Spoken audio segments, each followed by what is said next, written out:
Buongiorno, j'espère que vous allez bien, on est parti pour l'analyse technique sur le marché des cryptos. On va analyser 2-3 tweets qui sont super intéressants et qu'il faut absolument prendre en compte dans ces analyses.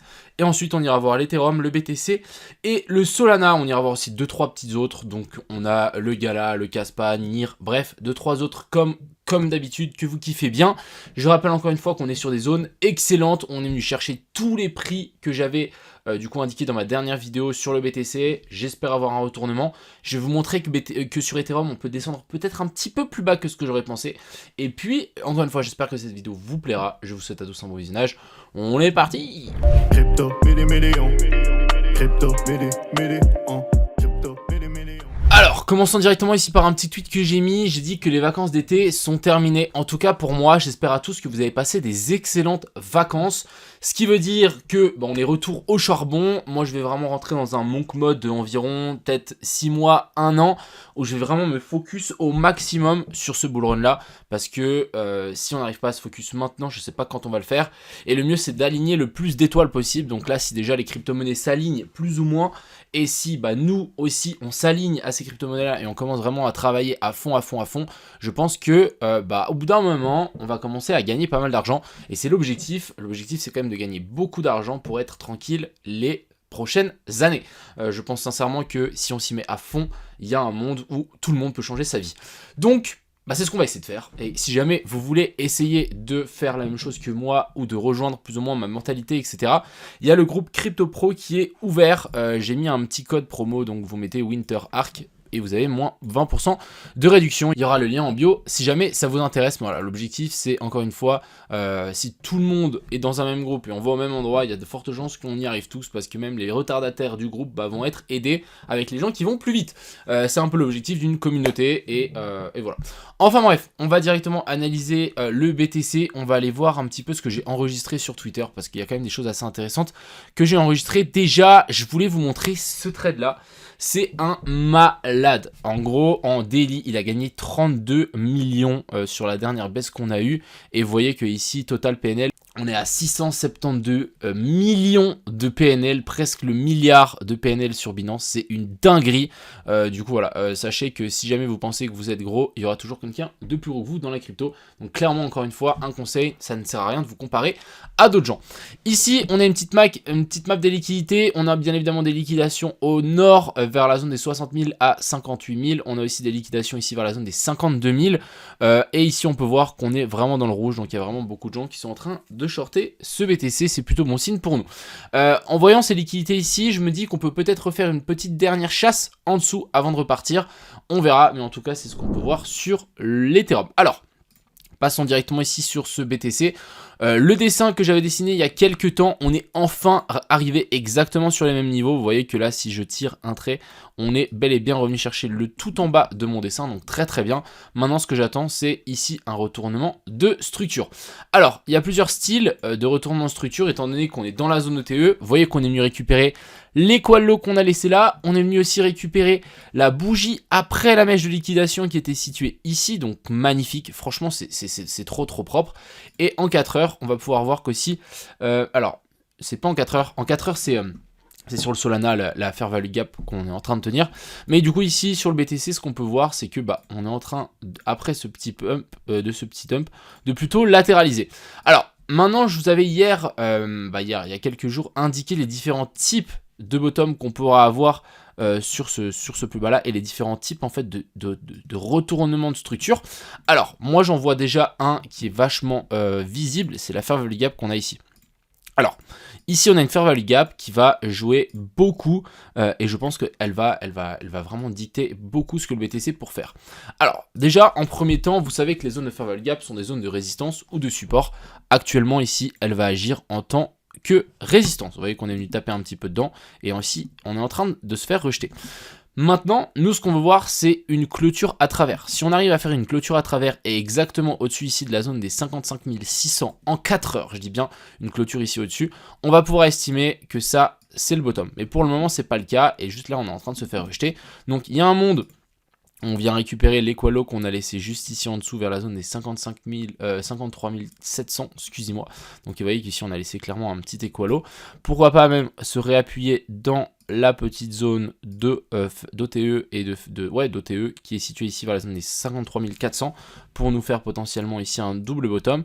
Et comme je vous l'ai montré juste tout à l'heure, on a quand même des liquidités qui sont en train de s'accumuler un petit peu ici en dessous. Alors, c'est pas des grosses liquidités, mais on a un mode où on peut faire ça aussi. Et si on fait ça, c'est même plutôt bon signe parce qu'ici on pourra très bien faire un cos et ici faire une clôture au-dessus de ça et nous faire un boss. Et du coup on aura ici notre inversion de structure. Donc l'objectif ici ça va être d'attendre une validation que le bottom est posé. Pour le moment on n'a aucune validation. Ce qu'on sait c'est qu'on est dans une zone très intéressante qui est la zone OTE de tout ce mouvement ici à la hausse. On est venu récupérer donc tous les points, la bougie après la mèche de liquidation, les qualos qu'on avait laissé là que j'avais indiqué depuis vraiment, je vous dis depuis vraiment super longtemps sur mon Twitter.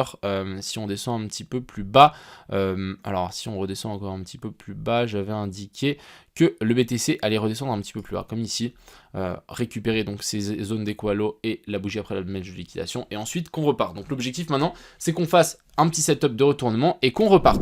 Du côté de l'Ethereum, on est descendu un petit peu plus bas que mon dessin, j'avais dessiné qu'on vienne récupérer donc ce plus bas là ici, on est venu chercher un petit peu plus bas, on est venu même récupérer la dernière petite mèche après la mèche de liquidation ici, donc très bien. Pour moi ici on n'a aucune structure de retournement à part, ah si quand même, ça change un petit peu du BTC quand même, on a prise de liquidité plus ici une fair value gap qui est passée en fair value gap inversée, donc en gros il y a un monde où ça tient. Et du coup, si ça tient, on pourra clairement avoir un bottom qui s'est mis en place.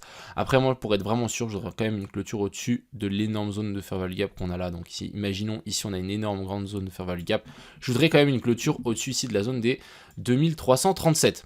Je voulais aussi vous montrer un autre truc sur l'Ethereum que je me dis, on peut peut-être récupérer un petit peu plus bas. C'est l'équalo qu'on a laissé là. Vous voyez qu'on a laissé un petit équalo vers la zone ici des 2050. Donc il y a un monde effectivement où on vient récupérer ça et ensuite qu'on reparte. Pour le moment, encore une fois, on est dans des zones très intéressantes sur le BTC, l'Ethereum, le Solana, mais on n'a toujours pas d'inversion de structure. Donc ne vous précipitez pas. Je voulais vous montrer le Hoders. Donc j'avais fait une petite analyse il y a quelques temps. Franchement, trop clean mon analyse. J'étais assez choqué que ma flèche soit tellement parfaite. Ici, simplement, prise de liquidité. On fait zone OTE à zone OTE à zone OTE et ensuite ici Moon.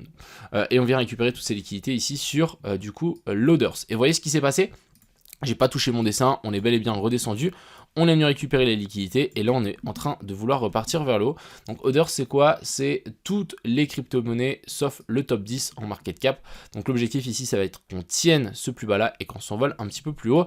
Le seul bémol un petit peu que j'ai ici c'est que on n'a pas de correction à baisser, on est descendu vraiment d'un coup. Et vous voyez que là on a fait une très belle petite inversion de structure. Donc on a fait cos, boss, on est remonté, on est en train de chuter. Et là on est en train de retaper la zone TE, on s'est fait rejeter. Donc c'est vrai que ça reste assez baissier, mais bon, je vois bien quand même un rebond dans cette zone ETE après certaines prises de liquidité, juste ici en dessous. Ensuite, on a le Solana. Alors le Solana, moi, j'ai continué à holder ma position. Je dois avoir, il me semble, 1500 Solana en longue. L'objectif, ça va être de continuer à recharger si on a un setup. Ce qu'on peut voir ici sur le Solana, c'est que on est venu récupérer la zone ETE, on est venu récupérer ce dernier plus bas. Donc rien d'alarmant. Ici, on a refait un cos, donc on a une continuation finalement de la structure qui est baissière. Vous voyez qu'ici, on fait des plus bas, toujours plus bas.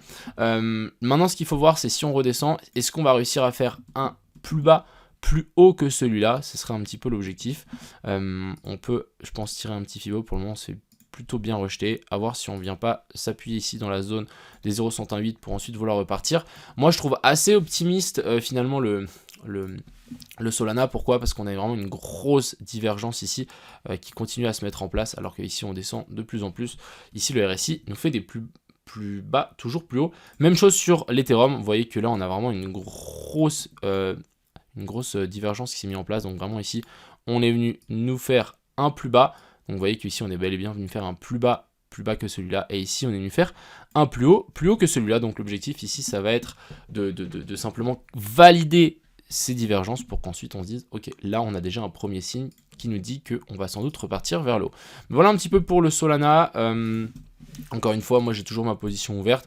On va patienter. J'ai surtout pas envie de voir de clôture ici. Vous voyez qu'on a la zone de fair value gap ici en H4. J'ai pas envie de voir de clôture ici en dessous. Vous voyez qu'ici elle a été bien maintenue. On a fait un joli petit rachat. On est revenu se rappuyer dessus. Donc là, j'espère que ça va tenir. Et on a une petite zone de fair value gap inversée, donc ici on a une IFVJ aussi, qu'il faudrait tenir en tant que support. Si on arrive à tenir ça en tant que support, ça pourrait être excellent. Je voulais vous partager le petit setup qu'on a aussi sur le CRV, qui est assez intéressant si jamais vous voulez trouver un petit swing. Ici vraiment, on a un petit changement de caractère, donc cost boss, on redescend tranquillement, on est en train de s'appuyer dans la zone ETE, et je pense que là, on a clairement une très belle target à venir récupérer. On a quasi un equal low high qui est situé juste ici au-dessus. Donc pour moi, ça aurait beaucoup de sens si on vient récupérer un petit peu plus bas ici, qu'on s'envole et qu'on vient de chercher c'est plus haut, juste au-dessus. On a le SUI qui est toujours assez violemment, qui pump très violemment. On est revenu remonter un petit peu ici. Personnellement, moi j'attends toujours un retour un petit peu plus bas pour venir récupérer la zone OTE. Donc à voir si on va la réussir ou pas. Sachez que du coup on a déjà cette potentielle correction ici en A, B puis C. Et ça correspond, et ça pourrait largement tenir. Le truc c'est que on n'est pas venu récupérer la zone ETE, et du coup si on vient pas récupérer la zone ETE, moi j'aime pas. Et on va finir ici avec le FED qui commence à arriver dans une zone juste magnifique. Il faudrait encore un retour sous la zone des 1$ à mon avis. Si le FED passe sous la zone des 1$, les gars, je pense que ça vaut la peine de vraiment mettre une pièce. Vu comme il est explosif, vous voyez que là, la dernière hausse, on est presque venu faire un 100% en quelques jours. Donc là, ça vaut à mon avis un petit peu la peine si jamais on redescend un petit peu plus bas pour le récup. Ce qui pourrait être aussi intéressant, c'est de le mêler à une fair value gap inversée qu'on a laissé là. Alors on va juste passer en weekly. Vous voyez que là, on a quelque chose de magnifique. On a vraiment une redescente pour venir récupérer les dernières zones de fair value gap. Et puis, on a une magnifique zone de fair value gap ici inversée, dans laquelle ici on est en train de s'appuyer. Donc, même recharger maintenant du fait, ça vaut largement la peine. Après, voilà, vous pouvez toujours attendre un petit setup en low time frame un petit peu plus bas. Je pense que ça vaut la peine. Et puis, voilà, j'ai fait un petit peu le tour de ce que je voulais vous montrer. On est sur des zones excellentes pour continuer à faire de l'achat. En tout cas, moi, je pense sincèrement qu'on est très proche d'un bottom et que ça devrait tenir. Et encore une fois, c'est seulement mon avis, mais j'ai mis les billes dans ce que je vous dis, donc j'espère que ça va passer. Sur ce les gars, je vous souhaite à tous un agréable fin de week-end et un bon début de semaine. C'était Crypto Million. Ciao.